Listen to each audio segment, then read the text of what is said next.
मैंने पहले मैंने पहले कहाँ पे एंगल की बात की थी, याद कीजिए। फिर से यहाँ पे रिपीट कर रहा हूँ। एंगल कहाँ से मेजर होता है? एंगल पॉजिटिव एक्स अक्ष के डायरेक्शन से ही मेजर किया जाता है। वो हमने फाइनली सबने मान लिया है। सब मैथमेटिशियन ने एक यूनिटी रखने के लिए वो मान लिया कि हम एंगल कहाँ से मेजर करेंगे, तो के ओ एक्स से, ए रे से। और यहाँ पे एंगल का मेजर कहाँ कौन सा वाला मेजर निकल के आया था कि जब आपने कोई भी रोटेशन कंप्लीट नहीं किया और यहाँ पे खड़े हो, तो यहाँ पे थीटा इक्वल कितना आएगा? 0। अगर एक रोटेशन कंप्लीट करते हो तो क्या आएगा? 2 पाई एंटी क्लॉकवाइज। अगर दूसरा करते हो तो 4 पाई। जितना रोटेशन आप कंप्लीट करोगे इतना इतना 2 पाई बढ़ेगा। कौन से सेंस में? एंटी क्लॉकवाइज सेंस में। जितना रोटेशन क्लॉकवाइज सेंस में करोगे इतना 2 पाई घटेगा। यानी कि इस तरह से करोगे तो 0 में से 2 पाई घटेगा, यानी प्लस और माइनस 2 पाई। क्या आएगा? प्लस और माइनस 2 पाई। यहाँ पे क्या आएगा? प्लस और माइनस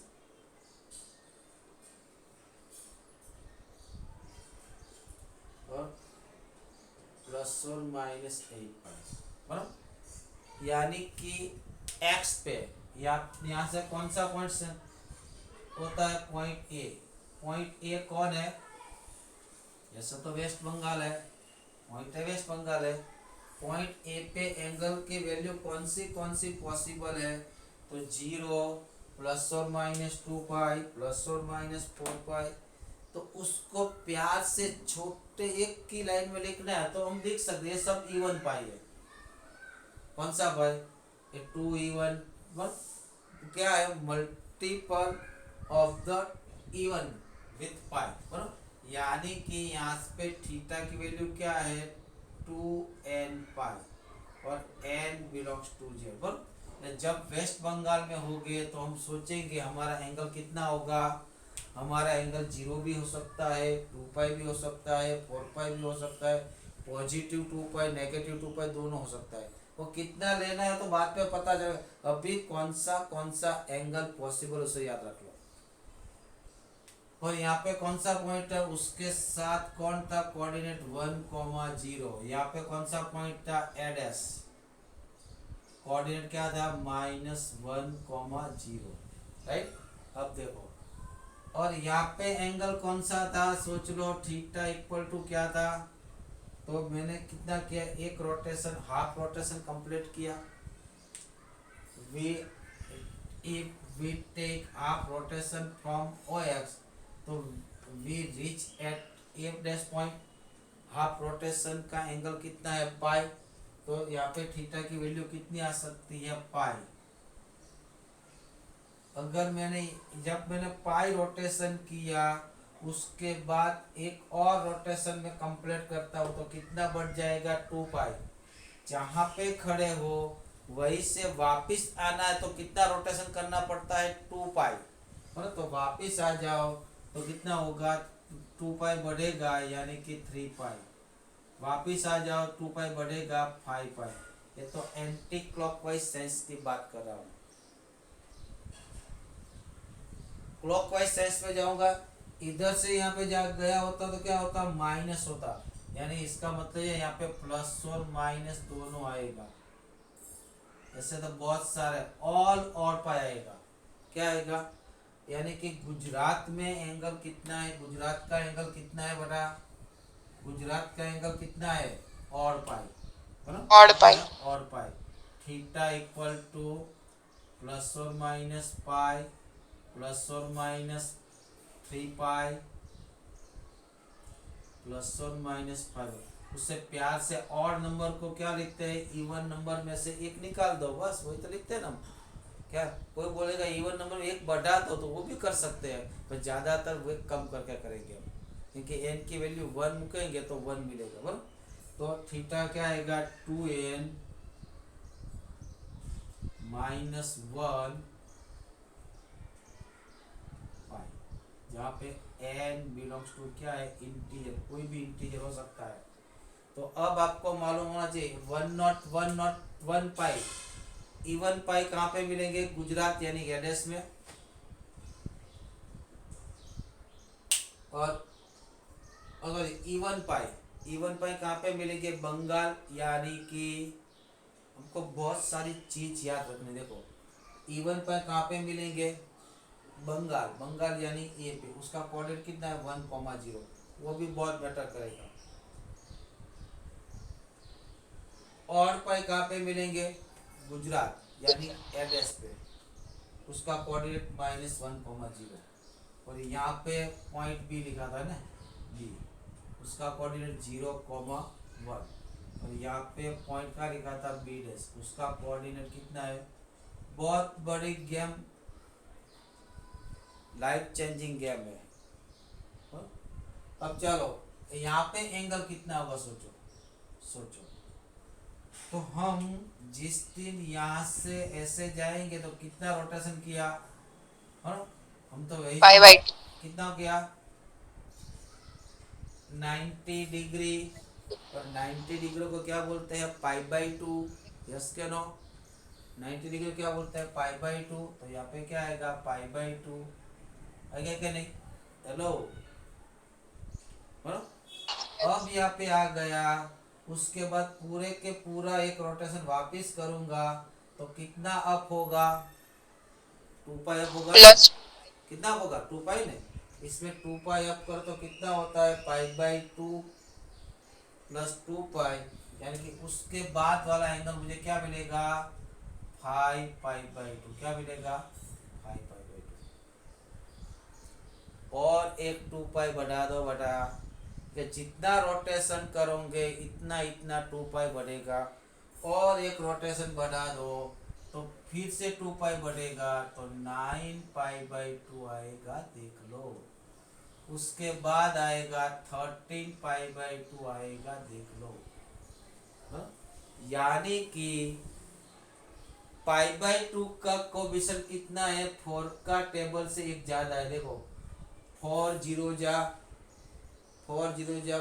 0 प्लस 1 1, 4 1 जा 4 प्लस 1 यानी 5, 4 2 जा 9, 4 2 जा 8 प्लस 1 9, 4 3 जा 12, 12 प्लस 1, यानी कि यहाँ पे कहाँ पे बी कहाँ पे मिलता है, कश्मीर, हाँ? यहाँ पे एंगल कौन से मोड में आता है, π/2 का कोएफिशिएंट है, कितना कोएफिशिएंट, π/2 का कोएफिशिएंट कितना होता है, 4 का टेबल में से एक कम। ये तो हमने क्लॉकवाइज बात की है, कौन सी बात, अरे एंटी क्लॉकवाइज, क्लॉकवाइज चलेगी तो कितना होगा सोचो, यहाँ से एक मिनट, मुझे कहाँ पे पहुँचना है, यहाँ पे ना, तो यहाँ से मैं जाऊँगा तो मुझे कितना चलना पड़ेगा, तो पहले तो मैं यहाँ से यहाँ आया π/2, और एक π/2 आया, यानी 2 π/2, और एक π/2 3 π/2, ये 3 π/2 चलना पड़ेगा, बट कौन सी डायरेक्शन है, क्लॉकवाइज। क्लॉक क्लॉकवाइज डायरेक्शन को क्या मानते हैं, नेगेटिव, यानी कि मुझे यहाँ पे नेगेटिव में मिले क्या मिलेगा, -3 π/2 मिलेगा कि नहीं, हेलो हेलो, ख्याल आया कि नया, और एक मिलेगा कौन सा वाला, -3 π/2, और एक रोटेशन कंप्लीट करूंगा तो अगेन 2 पाई सब्ट्रैक्ट होगा, उसके बाद आएगा -7 π/2, उसके बाद आएगा -11 π/2, ये सब एंगल कहाँ पे मिलते हैं, बी पे, जिसका कोऑर्डिनेट कितना होता है 0,1, और ये भी 4 के टेबल से कम ही है, देख लो ये भी कौन सा है, सबको मिला के मैं ऐसा लिख सकता हूँ 4n-1 π/2, n belongs to, sir negative कैसे आएगा, -3 π/2 कैसे आएगा, n की कौन सी वैल्यू रखूँ, n इक्वल टू 0 रखूंगा, n इक्वल क्या रखूंगा 0, तो क्या होगा -π/2, तो -π/2 यार तो है ही नहीं, 4n+1 है, सॉरी 4 के टेबल से ज्यादा है, ऐसा क्यों कर रहा है भाई, हाँ? सर जब 4n+1 4n-1 नहीं, दोनों माइनस आएगा। वन नहीं आएगा बेटा। देखो नेगेटिव वाले में। एक मिनट देखो, मेरी बात सुनो, ध्यान से देखो मेरी बात। 4n+1 ही है। देखो एन, एन की वैल्यू कहाँ से लेनी है? एन की वैल्यू कहाँ से मिले? जेड से। और आप उसको सोच के बोलते हैं 4n-1। जब n इक्वल टू -1 रखो, यहाँ पे n इक्वल कितना रखो? -1, क्या आएगा सोचो।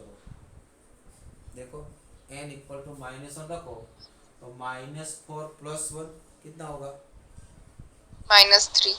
अगर -3/2 आया क्या नहीं? देखो आया क्या नहीं? हेलो, हाँ। आया क्या नहीं? n इक्वल टू -2 रखो, -7। आ गया कि नहीं? है ना? पता चला कि नहीं? है ना? और यहाँ के अब हमको क्या याद रखना है? 4π/2 का मल्टीपल 4 से टेबल से एक कम होगा तो मुझे क्या मिले? एक ज्यादा होगा तो क्या मिलेगा? कश्मीर में मिलेगा। कश्मीर यानी कौन सा पॉइंट? B point. उसका कोऑर्डिनेट क्या है? 0,1। वो आपको बार बार, क्योंकि हर एक चीज एक दूसरे से इंटरकनेक्ट है, कोऑर्डिनेट, पॉइंट, एंगल, इसीलिए मैं आपको बार बार बुला रहा हूँ। फिर से बोलते हैं, इवन पाई कहाँ पे मिलेगा? बोलिए, इवन पाई कहाँ पे मिलेगा? ए ई पे। साइड। कोऑर्डिनेट 1,0, हाँ, बंगाल। और पाई कहाँ पे मिलेगा? और पाई ए डैश। ए डैश पे, यानी कि गुजरात। कोऑर्डिनेट -1,0, है ना? और π/2 का मल्टीपल 4 से टेबल से एक ज्यादा कहाँ पे मिलेगा? 4 का टेबल से एक बी। ज्यादा, बी डैश, बी पे, हाँ, कश्मीर। उसका कोऑर्डिनेट 0,1। 0। अब यहाँ पे आ जाओ, बी डैश। एंटी क्लॉकवाइज, तुम्हें यहाँ पे आने के लिए एंटी क्लॉकवाइज में कितना रोटेट कर होना पड़ेगा? पहले तो यही पे एंटी क्लॉकवाइज में, तो यहाँ से इतना रोटेट होना पड़ेगा क्या नहीं? हेलो, कितना रोटेट होना पड़ेगा? हम एंटी क्लॉकवाइज की बात कर रहा हूँ। यहाँ पे है, यहाँ पे पहुँचना है कौन सी डायरेक्शन में? एंटी क्लॉकवाइज, ये डायरेक्शन। तो how much rotate you to reach इस पोजीशन? कितना रोटेट करना पड़ेगा? तो पहले तो एक 1π/2, ये दूसरा π/2, तीसरा π/2, यानी यहाँ पे थीटा इक्वल कितना आएगा? 3π/2। 3π/2। अगर एक और रोटेशन कर दिया तो कितना बढ़ेगा? एक और रोटेशन कर दिया तो कितना बढ़ेगा? 2π बढ़ेगा। 7π। तो 2π बढ़ा तो हाँ। क्या होगा? 7π/2। उसके बाद 11π/2, उसके बाद 15π/2। एंटी क्लॉकवाइज सेंस की बात करो। क्लॉकवाइज सेंस की बात करूंगा तो मुझे यहाँ से इतना ही π/2 चलना पड़ेगा। यस क्या नो? कितना चलना पड़ेगा? π/2। पर क्लॉकवाइज में तो क्या होगा? -π/2। उसके बाद -5π/2, टू कट करते जाओ, -9। उसके बाद -30। तो उसका मतलब ये हुआ, देख लो, जो वैल्यू कश्मीर में मिलती है उसकी अपोजिट वैल्यू कहाँ पे मिलती है? कन्याकुमारी में मिलती है। मिलती है कि नहीं? जो एंगल प्लस है उसको नेगेटिव कर दो, नीचे आ जाएगा। उसका वो फंडा ही है कि जो ऊपर वाला एंगल है उसको प्लस से तो नेगेटिव कर दो, एग्जैक्ट उसके नीचे ही आएगा। वो आप बताओ। और यहाँ पे थीटा की वैल्यू कितनी आई? 4 के टेबल से कम, तो थीटा इक्वल कितना होगा? 4n-1 π/2 ऐसा होगा। हाँ?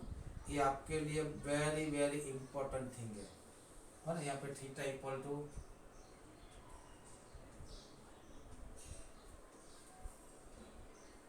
जो मैंने बॉक्स की हुई है वो थिंग्स आपके लिए बहुत जरूरी है। लिख लो, ऐसा ही लिखना, एक ही नोट में ऐसा ही करना। उसको फर्स्ट क्वाड्रेंट कहते हैं। अगेन मैं लिखता हूँ यहाँ पे ऑल पॉजिटिव होता है ना, all are positive, all are positive. यहाँ पे sine and cosec are positive, other are negative. Sine and cosec are positive, other negative. यहाँ पे tan cot positive, other negative. यहाँ पे कॉस एंड सेक पॉजिटिव। मैं उसको बार बार इसलिए करवा रहा हूँ कि आपको ढंग से आज आपको याद रह जाए। बस जितना ज़्यादा सोचोगे उतना ज़्यादा याद रहेगा आपको।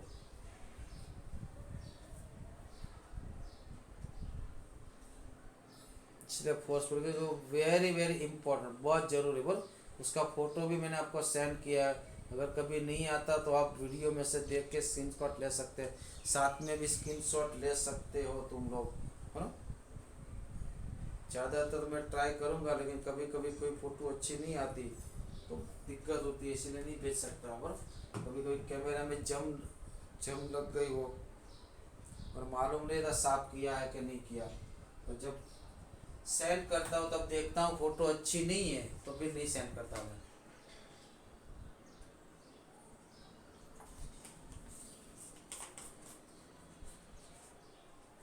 अब देखो इसके बेस से हम कॉस की वैल्यू कैसे निकालेंगे। कॉस और साइन की वैल्यू, और कॉस और साइन की वैल्यू मिलती है तो बीच उसके बाद सभी वैल्यू अपने आप खींची आती है। पर देखो यूनिट सर्कल रहते हैं,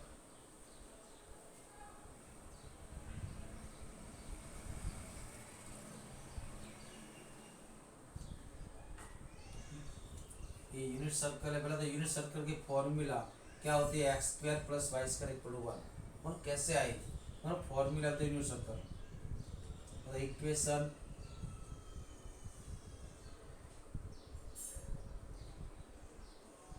इक्वेशन फटाफट निकाल देता हूँ आपको।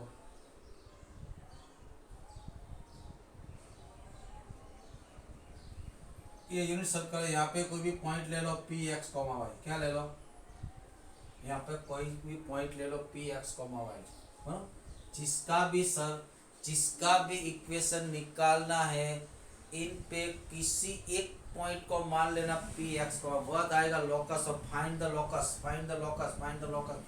बहुत सारे एग्जाम में जब जियोमेट्रिक कोऑर्डिनेट पढ़ेंगे, इसमें भी थोड़ा कुछ भाग जियोमेट्रिक कोऑर्डिनेट है, trigonometric related to geometric coordinate and algebra. Trigonometric are related with geometric and algebra को क्या करती है, कनेक्ट करती है। और इसलिए दोनों चल दो।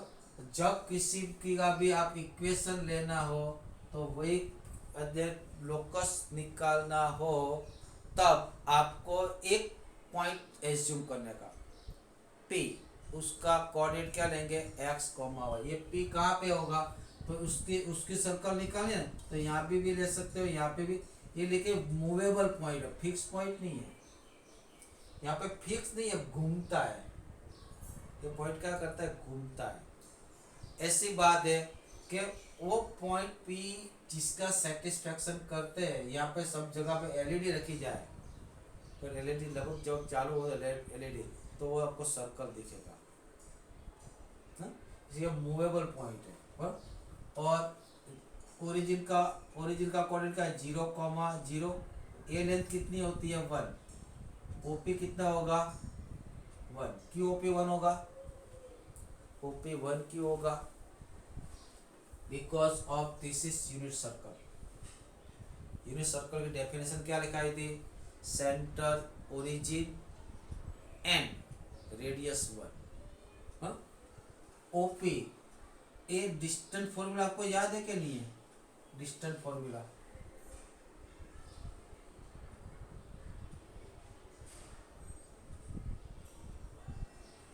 ए बी स्क्वायर क्या लिखते हैं, याद है आपको, कितने को मालूम है AB स्क्वायर क्या लिखते थे? डिस्टेंस फॉर्मूला निकालने के लिए हम क्या करते थे? किसी दो पॉइंट का distance, how to find distance between two point when coordinate of point are given. बोले क्या करते थे करीना? कैसे डिस्टेंस निकालते थे भाई, याद कीजिए।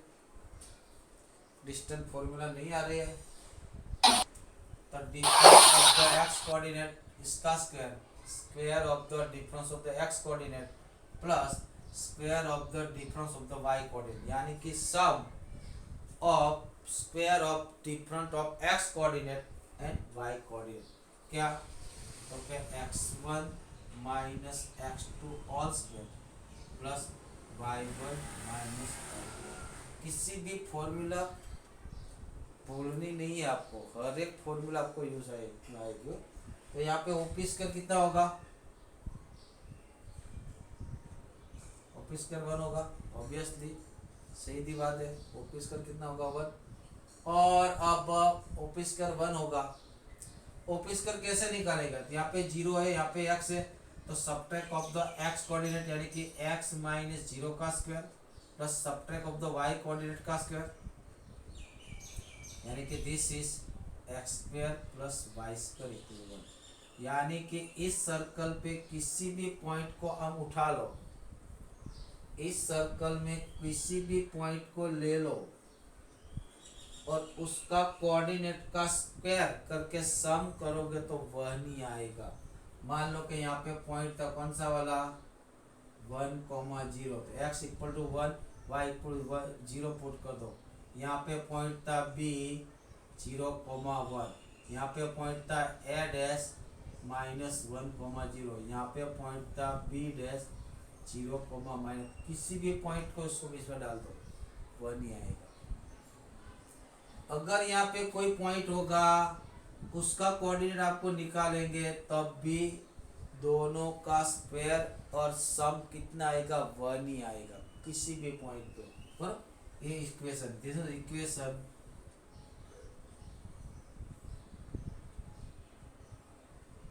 क्या है? X square plus y square equal. और यूनिट सर्कल में और एक बात कर लेता हूँ मैं कि यूनिट सर्कल में किसी भी, इन यूनिट सर्कल किसी भी आर्क का angle equal to length of arc होगा, क्योंकि आर इक्वल टू 1 है। किसी भी आर्क का एंगल क्या होगा? लेंथ ऑफ आर होगा यूनिट सर्कल में। इन यूनिट सर्कल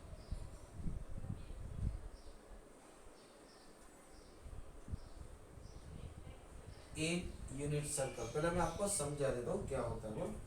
मान लो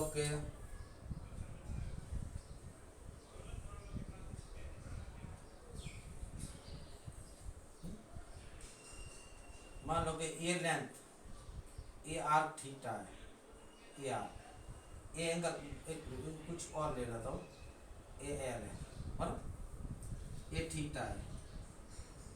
आर तो 1 है, ऑब्वियसली आर तो 1 है, तो थीटा क्या होगा? L by R equal to 1, यानी थीटा इक्वल टू एल। यानी कि in unit circle any arc subtend angle at centre is length of arc.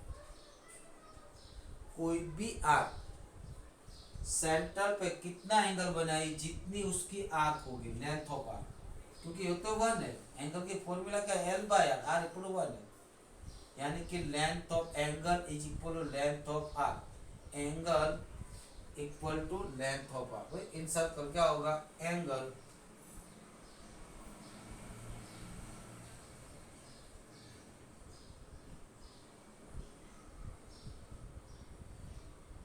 Length of arc, length of the arc. जितनी arc होगी इतना ही angle होगा in unit circle. In unit circle जितनी भी arc होगी इतना ही, मान लो कि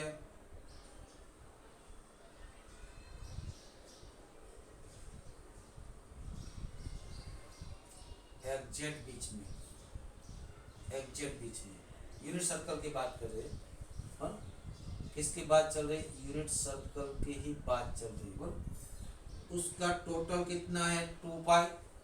2 पाई का कितना कितना नंबर का पार्ट है?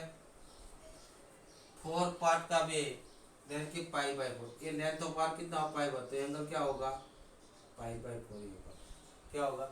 ऐसे भी आप देख सकते हो, यहाँ से यहाँ की आर्क कितनी है? पाई बाय 2, पाई बाय 2 से आप, इसीलिए उसका एंगल पाई बाय 2 लेते हैं। इसीलिए यहाँ पे थीटा क्या होगा? पाई बाय 2, क्योंकि यूनिट सर्कल की आर्क कितनी होती है? Pi by 2। यहाँ पे थीटा इक्वल टू पाई इसीलिए देता है कि यूनिट सर्कल की आर्क कितनी है? पाई। इसीलिए हमने ए जगह पे वैल्यू कितनी ले? 0। लेंथ ऑफ आर्क तो यहाँ से मेजर करेंगे, 0, 2 पाई, 4 पाई, 6 पाई, यानी कि और इवन पाई। यहाँ पे कितनी ले? प्लस और माइनस पाई, प्लस और माइनस 3 पाई, प्लस और माइनस, और उसका कोऑर्डिनेट कितना लेता? 1,0 आता ही था, है ना। In unit circle angle subtend, पूरा लिख दो, angle subtend at the centre of arc is equal to length of angle subtend at circle by any arc of unit circle is equal to length of arc।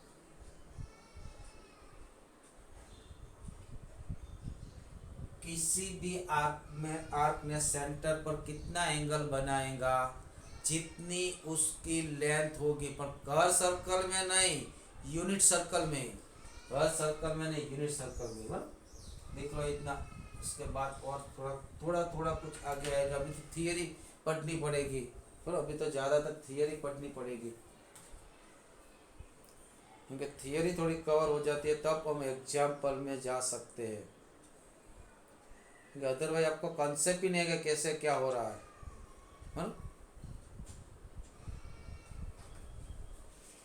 देखो अब थोड़ी थोड़ी clarity आएगी।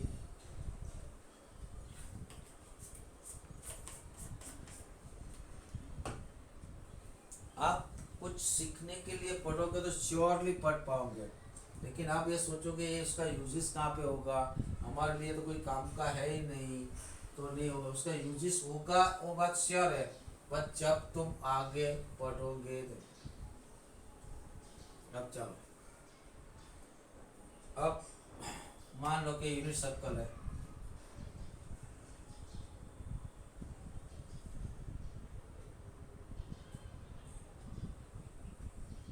Unit circle, right. आपको पता चला cos square theta plus sine square 1 क्यों आया। अब सब क्लियरिटी हो जाएगी। ये यूनिट सर्कल, उसका कोऑर्डिनेट कितना है? बार बार मैं लिखाऊंगा, बार बार आपको पूछूंगा।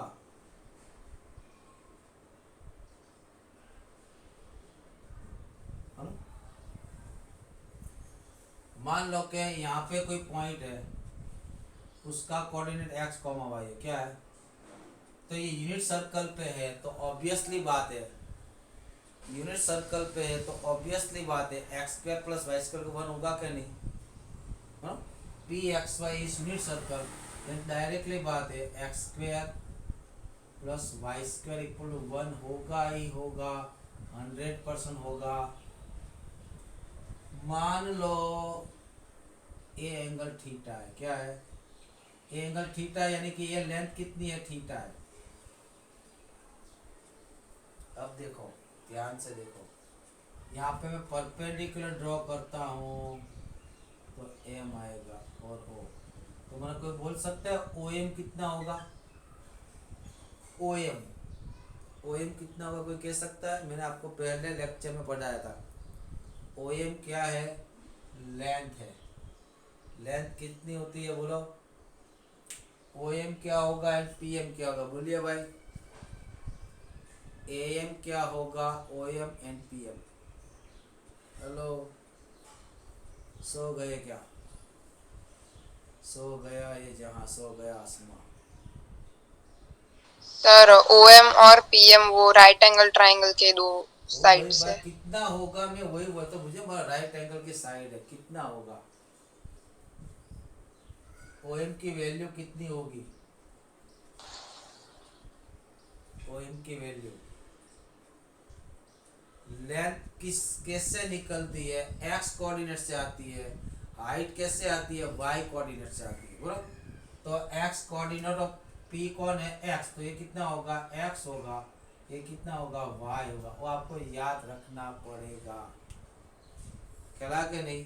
और यहाँ पे एंगल कितना होगा, पी आगे, पी के आगे एंगल कितना होता है, थीटा, तो उसे ऐसे भी लिखते हैं पी थीटा, क्या लिखते हैं, पी थीटा। ये क्या लेता है, उसको बोलते हैं ट्री, ट्री पॉइंट, क्या बोलते हैं, ट्री पॉइंट। ट्री पॉइंट क्या शो करता है, तो tree point is show point with angle, कि कितना एंगल उसके साथ है, हाँ? अब देखो cos थीटा क्या है, बोलो यहाँ, और ये लेंथ कितनी होगी, ये लेंथ को मैं r मान लेता हूँ, तो r क्या होगा, r तो 1 ही है ना बेटा, r कितना है, 1 ही है ना, क्योंकि यूनिट सर्कल है, हाँ? तो cos थीटा क्या होगा, cos थीटा क्या होगा, OM/r, यानी कि cos थीटा इक्वल OM, यानी कि x/r, यानी कि x इक्वल टू क्या आया, cos थीटा। और sin थीटा क्या आएगा, तो कि PM/r, यानी कि sin थीटा क्या आएगा, PM यानी कि y/r। तो सर उसका मतलब तो ये हो गया, क्या आप कंक्लूजन क्या निकालोगे, बोलो आप कंक्लूजन क्या निकालोगे, कि यूनिट सर्कल पे किसी का भी पॉइंट का एक्स कोऑर्डिनेट क्या होता है, कॉस होता है, वाई कोऑर्डिनेट क्या होता है, साइन होता है, वही तो हुआ है ना। थीटा क्या होता है, लेंथ ऑफ आर्क, हेलो, ये थीटा है तो आर्क थीटा ही होगी ना। तो यूनिट सर्कल पे किसी भी पॉइंट पे एक्स कोऑर्डिनेट क्या होता है, कॉस, वाई कोऑर्डिनेट क्या होता है, साइन, और थीटा क्या होता है, तो लेंथ ऑफ आर्क, ये लेंथ, इसीलिए तुम x की जगह पे यहाँ पे cos लगो, y की जगह पे sin लगो, तो cos square theta plus sin square theta equal 1 होता है, क्या होता है, cos square theta equal sin square theta equal 1, ख्याल आया कि नहीं। therefore now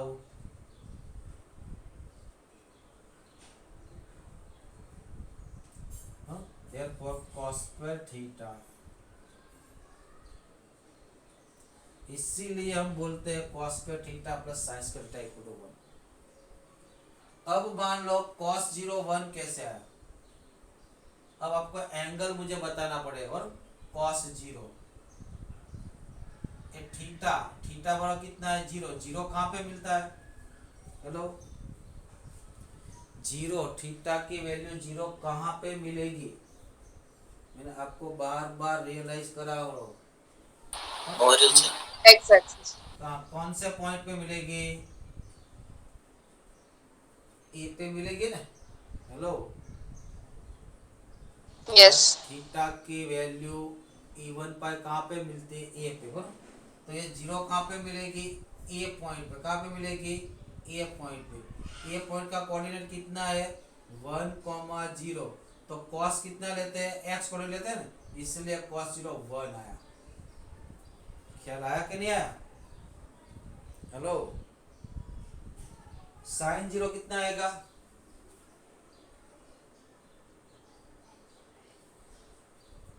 sin 0 कितना मिलेगा, सोचो, 0। 0, पहले क्या, उससे पॉइंट निकालो, पॉइंट के बाद कोऑर्डिनेट निकालो, कोऑर्डिनेट उसके बाद लिखो, चला। अभी थोड़ा स्कैनिंग में थोड़ा टाइम लगेगा, बट जैसे जैसे आपकी प्रैक्टिस बढ़ेगी, ऐसे ऐसे आपको लगा सर इतना इजी, जब पढ़ा रहे तो तब आपको तो टेंशन हो रहा था।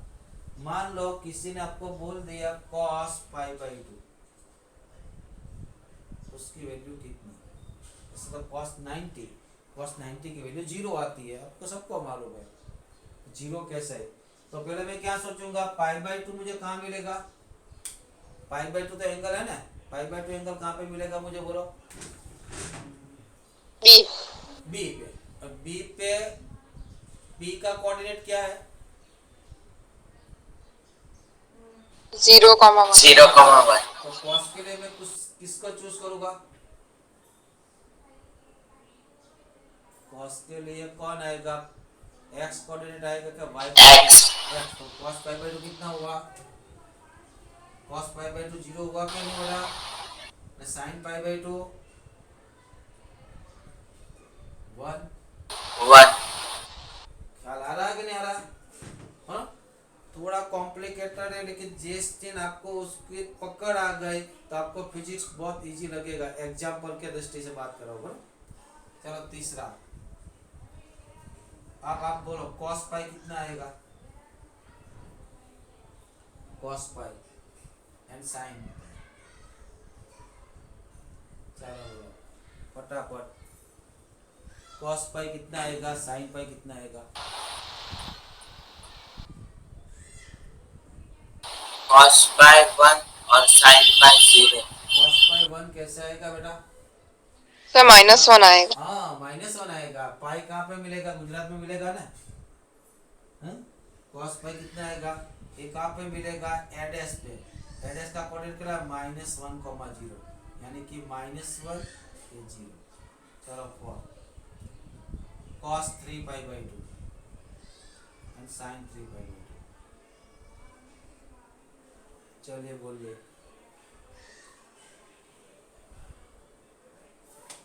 cos 3π/2 एंड sin 3π/2, तो cos 0 और sin -1.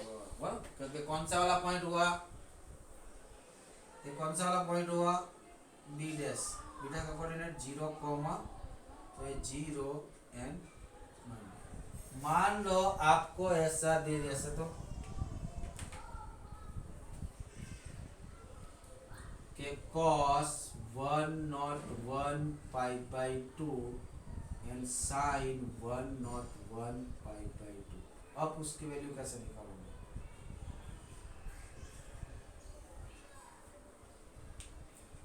तो पहले तो कौन है, π/2 है ना बेटा, हेलो, तो ध्यान से देखो π/2 है क्या नहीं, बराबर, तो 1/1 मैंने क्या लिखा है, π/2 हो तो 4 से टेबल से 1 ज्यादा है कि 1 कम है उसको देख लो, तो 1 ज्यादा होगा तो कौन मिलेगा, कश्मीर मिलेगा, कम होगा तो कौन मिलेगा, कन्याकुमारी। 1/1 4 से टेबल से क्या है, एक ज्यादा है कि कम है, हेलो, एक ज्यादा है कि कम है बोलो, 1/1 4 के टेबल से एक ज्यादा है कि 1 है, कम है यार, 25 और जा 100 100. 100 प्लस 1 एक से ज्यादा है कि कम है, ज्यादा है ना, तो ये पॉइंट हमें, ये कौन सा वाला पॉइंट मिलेगा, कश्मीर मिलेगा क्या कन्याकुमारी मिलेगा, बोलो, कन्याकुमारी.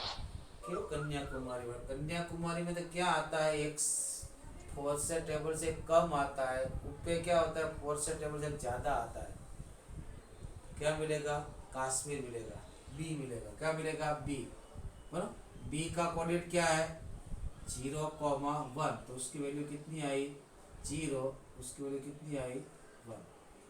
आपको ये फिर से यहाँ पे लिख देता हूँ, फिर से यहाँ पे एक और बार लिख देता हूँ, और ए पे point and theta, point and angle, point A and coordinate, A का कोऑर्डिनेट कितना है 1,0, थीटा कितना है 2 एंड पाई, राइट, उसको याद रखो ठीक से।